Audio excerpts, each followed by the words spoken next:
Over a week after the end of the 2023-24 season, Arsenal may have fallen short, but their future is looking just as interesting. A transfer window looming around the corner, alongside the massive news regarding Pep Guardiola. Today it's time that we debrief, reflect on an Arsenal year and discuss where we go next. Find out from a special guest about Arsenal's plans next season, and discuss the major changes in terms of managers. Transfers FC is back, so lock yourselves in. This summer is going to be interesting.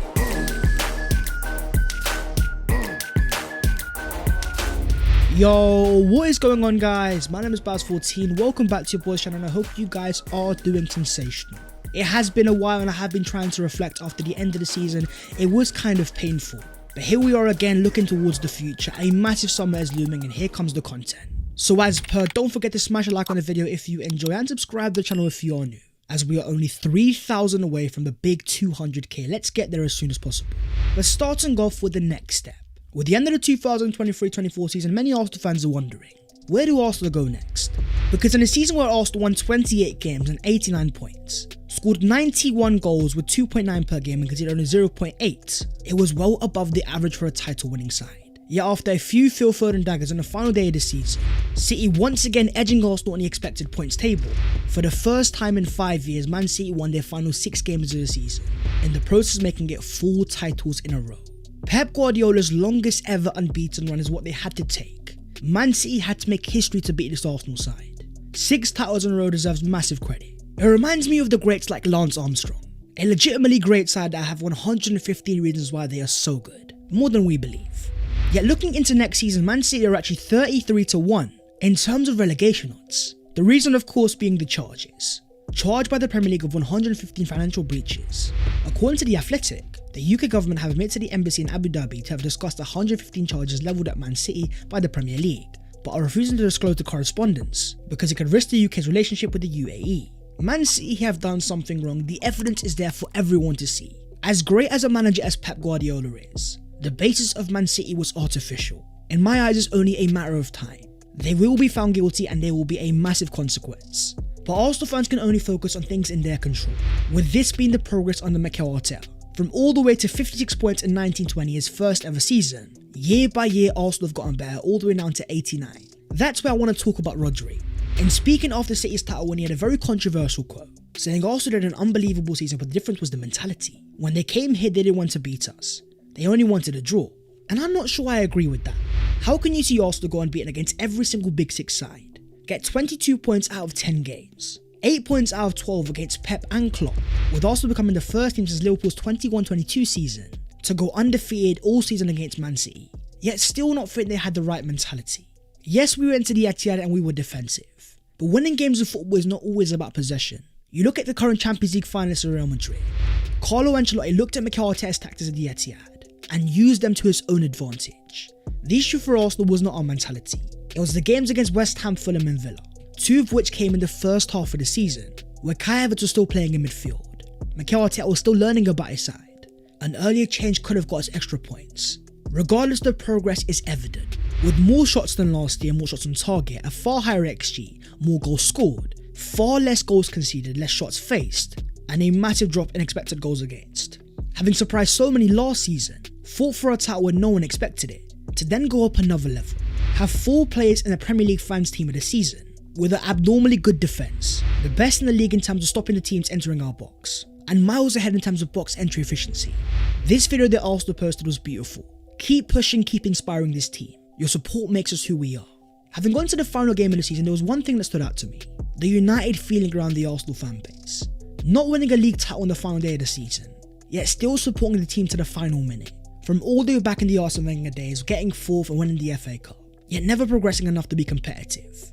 To taking the title to the final day of the season, Arsenal have taken another step in the right direction. In terms of City themselves, though, they had one more game and that was the FA Cup final, a game they lost 2-1 to Manchester United. To see Man City finally lose a game but only after the title race was definitely annoying, but the reality was it was coming. You think to their game against Forest and their 2-0 victory, the fact Forest had a 2.07 XG, Chris Wood missed sitter after sitter, then the miss from Heung-min Son in the game against Spurs. City have been vulnerable, but this was the only game they were actually punished. But on the day that Manchester United won their 13th FA Cup, Erik ten Hag winning 2 trophies in 2 seasons, in the year that Liverpool won the Carabao Cup and City the Premier League, the only thing that Arsenal could boast was a Community Shield. there's one question being asked all around football. Did Man United have a better season? Despite staying all the way down in 8th, nowhere near the Champions League, losing 2 games to Arsenal, not even getting past the group stages of the Champions League, and very nearly bottling a 3-0 lead to Coventry in the semi-final. Arsenal need to win trophies, make no mistake, but all an FA Cup would have done was given us bragging rights. Gloss over the fact that we weren't able to get over the line. And we've seen 8th place in the FA Cup, and that was 1920. We know how it feels, and the fact that it doesn't actually give you much going forwards, unless you're actually a competitive side. The reality is most United fans know that Arsenal right now are a better team. If they want bragging rights sitting in 8th, they can have it. Next year, when it comes to the big boy conversations of fighting for a title, it's only really going to be Arsenal and City. As the Arsenal manager Mikel Arteta gets named the 2024 Premier League Manager of the Season by Globe Soccer, on a day that he also met Kylian Mbappe.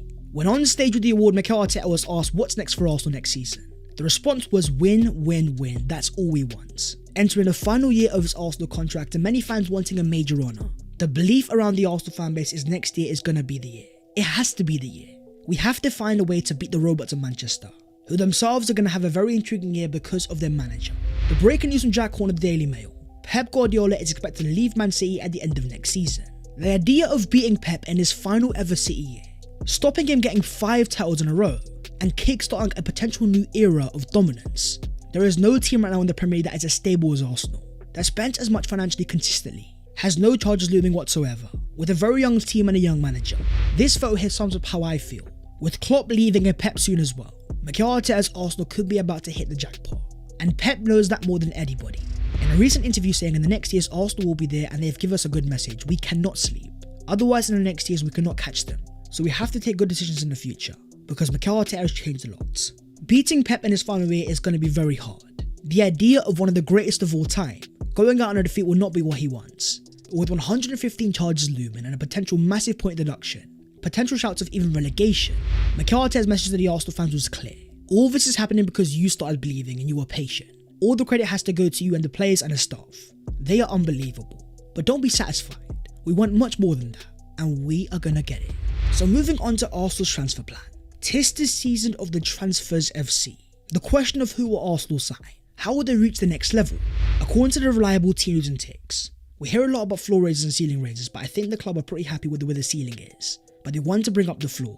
I've been told to maybe expect one ceiling raiser, and the rest will be making the squad stronger. So let's speak to a journalist that knows what's happening behind the scenes. Yes guys, I am joined with the legend himself, Ben Jacobs, on the channel himself. Thank you very much, as always, for giving us your time. Great to be here. How are you? I'm all good. Listen, as Arsenal fans, we're looking forward to the transfer window. Obviously last year missed out on the title, so now it's about the next step forward, and let's see what Arsenal have planned for the summer. I think it's going to be a busy summer. We know some outgoings that are necessary, and then big chase for a flagship striker, which may impact upon Eddie Nketiah. We know also that depending on how Declan Rice is sculpted, if you like, that will also have a repercussion on the kind of midfielder that they're looking for. And a defender going to come in, Ramsdale future as well, the expectation he'll leave. So I think Arsenal will be one of the busier clubs. What do you think Mikel sees as this is my priority signing this summer, or someone, a position they go, this is where we need to address the most? I still think it's that traditional striker, only because they lacked one, and that can be the difference between winning a Premier League and just missing out. They're going to put a lot of time and energy into finding the right name, somebody that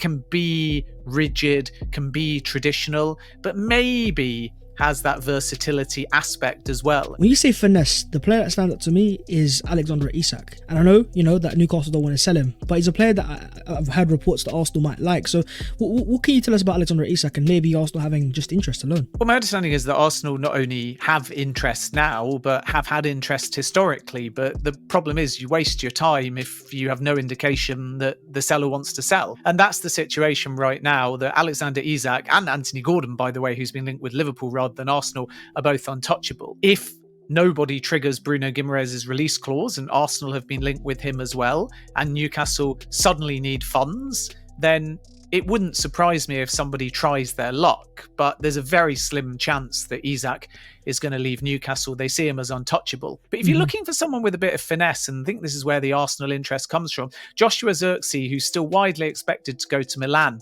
Another to watch as well, because he reminds me a little bit of Olivier Giroud. And when people think of Giroud, he's got a bit of everything. There is a culture about how he plays. There's a deftness at times. There's the intelligence. Arsenal's interest has a bit of a pattern. Benjamin Sesko, Joshua Zirkzee, even to an extent Evan Ferguson as well, but the price tag there may be prohibitive and he hasn't had the best season for Brighton. All of these names, Victor Gyökeres as well, are on Arsenal's list at the moment, and what they're determining is who's available at value and who's actually going to be a player that they not just want, but the selling club are prepared to do business for. There's two names where there's concrete interest: Benjamin Sesko, Joshua Zirkzee. If it happens that Zirkzee goes to Milan, then I would expect Arsenal to make a very firm push along with Chelsea for Benjamin Sesko. Ben, I've got a player for you that rumours have come around, maybe more from Arsenal fans than actual concrete rumours, that someone Arsenal fans want to see at the Emirates, and that being Marcus Rashford. Is he a player that you could see leaving this summer, even if it's not to Arsenal, just, moving away from Man United and restarting his career somewhere else? No, I think it's unlikely because Rashford's committed to this new Sir Jim Ratcliffe sporting project at Manchester United. And in a perverse way, it's going to benefit him, I think, not going to the Euros with England, because his sole focus will be on Manchester United to prepare for the new season. I don't think there's anything that's going to be possible with Arsenal. PSG are the other club that have looked at Rashford, and they held a meeting just before Rashford extended his contract at Manchester United and felt at the time they were being used as a game, and it was all leverage and it was all talk and it was all smoke to try and get the best possible deal at Old Trafford. So I'd be very surprised if Rashford leaves. The player doesn't want to. The only thing that's going to change it is if Manchester United need money. But at the moment, my understanding is there's other players that are more prioritised as outgoings. I think that pacey profile is something that Arsenal fans want, but is that something that you think Arsenal are looking at this summer? It's possible. I mean, pace is something that we know Mikel Arteta values, but it's not only about speed of movement, it's also about speed of mind. And Georgi Sudakov could be one example of a player that's pitched to London clubs in particular, because that's where he would like to go. At the moment, I'm told it's Spurs that are the club with concrete interest. Rumours of Chelsea largely come from Mudryk. Arsenal are not thought at this point to be in the conversation. I don't see why they wouldn't enter a conversation for Michael Olise if the release clause wasn't 60 to 65 million. But as soon as you hit that kind of number, it's prioritisation. And the way that Arsenal are at the moment, with Yuri and Timber, who will virtually feel like a new signing, with Kai Havertz, who's been brilliant and deserves all the credit in the world because he had to shoulder so much criticism and a big price tag. And then when you add to that Declan Rice, it's difficult to have back-to-back big summer windows. So the budget will be invested, I'm told, on striker. And then if Partey goes, there will be a need for a midfielder, 6 or an 8, depending on how Rice is defined. And then centre-back could be an option as well, as far as Arsenal are concerned. All the rumours towards midfield are linking right now towards Bruno Guimaraes. That's the heaviest rumour right now. And you've heard names in the past of Amadou Onana and other players inside the Premier League. Is Bruno right now, you'd say, maybe Arsenal's midfield priority, or is there other names that are just straight on the list right now? Maybe even like an old target, like a Douglas Luiz. Yeah, I'm told the opposite on Bruno Guimaraes, that Arsenal reached out, and the feeling is that Manchester City are going to be the club to make a move, and maybe even more likely now because of Lucas Paqueta's charges. And whilst that's dealt with, a move is off the table to Manchester City. We know there's going to be interest in Bernardo Silva. It might be this summer. There's a release clause there. Manchester City, if it is to be a Premier League club, I understand will be very much in the conversation for Bruno Guimaraes. My feeling with Guimaraes is that Manchester City are likely to be more audacious and trigger the clause or match the clause with a different structure, whereas I've always been told with Arsenal, if they move for Bruno Guimaraes, it won't be at or triggering the release clause. They'll wait, it will lapse, and they'll come in lower than the release clause. And there is still a feeling in the industry, which might be good news still for Arsenal, that 80 million plus might start a conversation with Bruno Guimaraes, especially if we get into the second half of the window. The formal release clause has lapsed as a result, and Newcastle still need funds. That's when you should watch Arsenal. I would still keep an eye on Martin Zubimendi. I think that has legs. Douglas Luiz is harder because he's very settled at Villa. Unai Emery's just extended with a new deal. João Gomez could be a possibility as well, but not as high up on the list of possibilities at the moment as far as Arsenal are concerned. But keep an eye on Zubimendi and keep an eye still on Guimaraes if it gets to the second half of the window. But don't be surprised if Manchester City try a power play on that one and Arsenal back off. Are there any opportunities that might come onto the market that you think Arsenal would definitely have interest in? There's a few opportunities on the market, not yet linked with Arsenal, but there's players out there in the Premier League like Keane and Dewsbury Hall that Leicester may have to sell, and Manchester United and Brighton are the two clubs looking there, and Arsenal probably feel that they've got enough in his kind of profile. And then if we move away from the midfield, you've got Joel Hatto. The links there are concrete. If we look back a little bit further to Fabio Vieira's arrival, Arsenal just plucked that one out the blue. And it's not great as journalists when we say this, but sometimes you just have to hold your hands up and say, we didn't know that much about that until the very final stages. It blindsided most of the people in the industry, which either means that we're terrible at our jobs, and feel free to say that in the chat if you're watching this interview, or Arsenal are just discreet and they got that one done in a much more secretive way. So I think there will be a few surprises. I'd be really quite shocked if we get to the end of the window and Arsenal haven't brought in at least 3. I think one of the most important deals Arsenal could complete is a new contract for Mikel Arteta. What's the latest on that in terms of have Arsenal open negotiations, and is it even maybe getting closer? This was a story that I ran a while back when there were links being made with Barcelona at the time that Xavi said he was quitting. We're kind of back where we started on the Barcelona Xavi saga, except Hansi Flick's come in. So obviously they're not going to be looking at Mikel Arteta. But when that first broke that Xavi was leaving, Arteta was linked. And I was under the impression, talking to sources, that Arteta was only thinking of Arsenal, and already they'd had conversations about extending virtually every Arsenal renewal on the player side. We knew about months before it was officially announced, and that's just because once you've basically got in a room and said we're going to continue together, the terms don't have to be rushed and you're not worried about any competition. And that's where we're at. I'm told that Arteta has already given a verbal indication to the Arsenal hierarchy that he wants to extend. There may be a worry from some Arsenal fans. What if Pep Guardiola leaves at the end of this forthcoming season? Would he go back to Manchester City? I'm told that's a categorical no, that Arteta won't manage now at another Premier League club. And the last point that I would make, which I think is really important in all of this, is that when all of these renewals with players that we alluded to earlier happened, one of the biggest parts in all of it was Arteta saying to the players that he's invested, that he's going to stay. Most of them sign near automatically to believe in this project because they believe in their manager. And that's why I think that it's only a matter of time before Arteta extends. Moving on to the other Arsenal news today. The place that I want to start here is actually VAR. Having been in football for a few years and always caused controversy, David Ornstein recently announced a proposal put forward by Wolves in a bid to end VAR. The Premier League was set to have a vote, but in terms of Arsenal, as reported by our good friend Ben Jacobs, Arsenal is set to vote against scrapping VAR on the June 6th meeting, with Chelsea and Liverpool also expected to do the same. The issue has never been the technology, it's always been the use of it. As controversial as VAR has been, there's been quite a few things it's got right. Goals that would not have been given before that have now been given. As a wise man once said, only thieves can complain about the introduction of security cameras. But in terms of the Arsenal players and what they have planned next, all eyes turn to Euro 2024. Set to start on June the 14th in terms of Arsenal in England, Aaron Ramsdale, Declan Rice and Bukayo Saka are all going to be going. Likewise the case for David Raya in Spain, alongside William Saliba for France. You then had this photo of the Arsenal duo Kai Havertz and Martin Odegaard, both enjoying a nice breakaway, together as teammates. Odegaard's Norway are not going to be at the Euros, but Havertz Germany is. Here he was arriving for international duties and back to it again. The boys from Brazil are also going to be busy.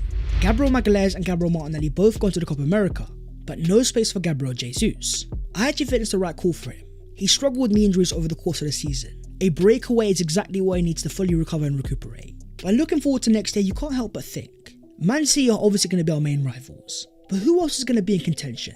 With Liverpool's new manager being Arne Slot, Man United's future under Erik ten Hag being very uncertain, you've also got the massive change at Chelsea. Having let go of Maurizio Pochettino, they are close to appointing Enzo Maresca of Leicester City, another former assistant of Pep Guardiola, very similar to how Arsenal appointed Mikel Arteta. According to the Daily Mail, Chelsea have actually studied Mikel Arteta and how he eventually thrived after leaving Pep Guardiola, and hope that Maresca can flourish in a similar way. With even Ben Jacobs reporting, the Chelsea ownership have watched the Arsenal All or Nothing documentary, and have looked at the patience shown to Mikel Arteta in his early days, in turn giving Enzo Maresca a 5-year contract. It does feel rather ironic.